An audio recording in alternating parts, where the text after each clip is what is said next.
Okay, so now we're on to our second dish of the day with dark leafy greens, Swiss chard with chickpeas and some Indian-inspired flavorings. You're going to start out with 1 bunch of Swiss chard. Go ahead, wash it and chop it all. I'm going to need 3 carrots, 1 tomato, and half of about a medium-sized onion. First, we're going to need some garlic. 2 cloves will do you, and mince it pretty fine. Because you just really want it to add a little bit of flavor to the entire dish, so you want to make sure the little pieces can get all the way through it all.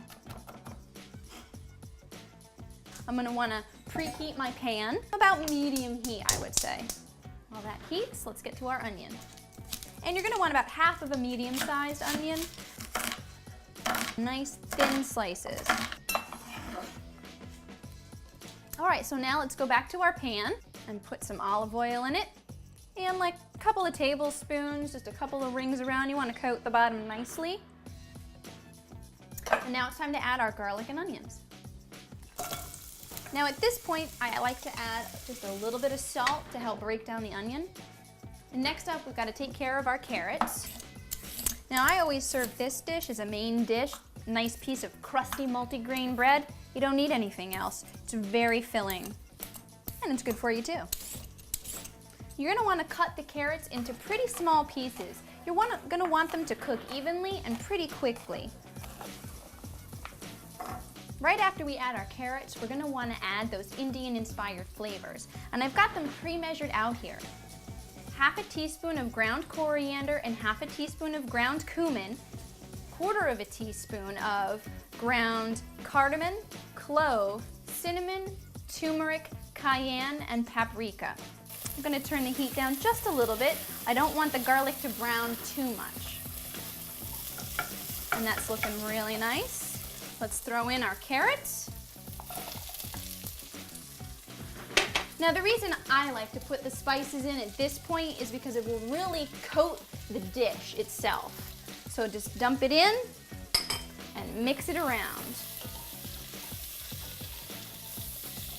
And I'm going to add just a touch more olive oil. And now I'm going to chop my tomato. And I leave pretty chunky pieces. They're going to cook down and you're going to want something to kind of hold on to when you put your fork into the dish. So let's go check and see how everything's doing.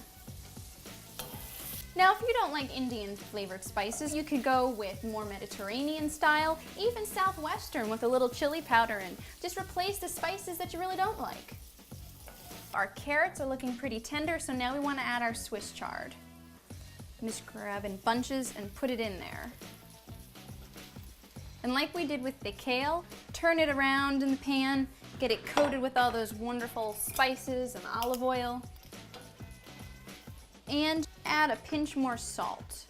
Okay, so once you've turned it all around, you've got it well coated, put the lid on, and then just check back in a couple of minutes to see how it's all wilting down. All right, let's check it, see how it's doing. It's cooking down really nicely and smells good. All right, so now we're gonna wanna add our tomatoes.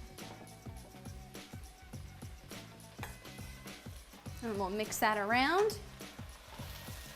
Now put the lid back on and just let that cook some more. And in the meantime now, we bring out our chickpeas. Drain and rinse your chickpeas. And just give them a quick rinse. Now really, once you add the chickpeas, you just really want to get them warmed all the way through. So let's put our lid on. That looks good. Everything looks nicely cooked. Let's turn off the heat, because I am hungry. Just is like a rainbow of colors. You've got the rainbow chard, you've got the orange of the carrots, the red of the tomato. Delicious. And like I said, I make this as a main dish in and of itself with just some crusty bread. You'd be surprised how filling it is. And voila, Swiss chard with chickpeas and Indian spices.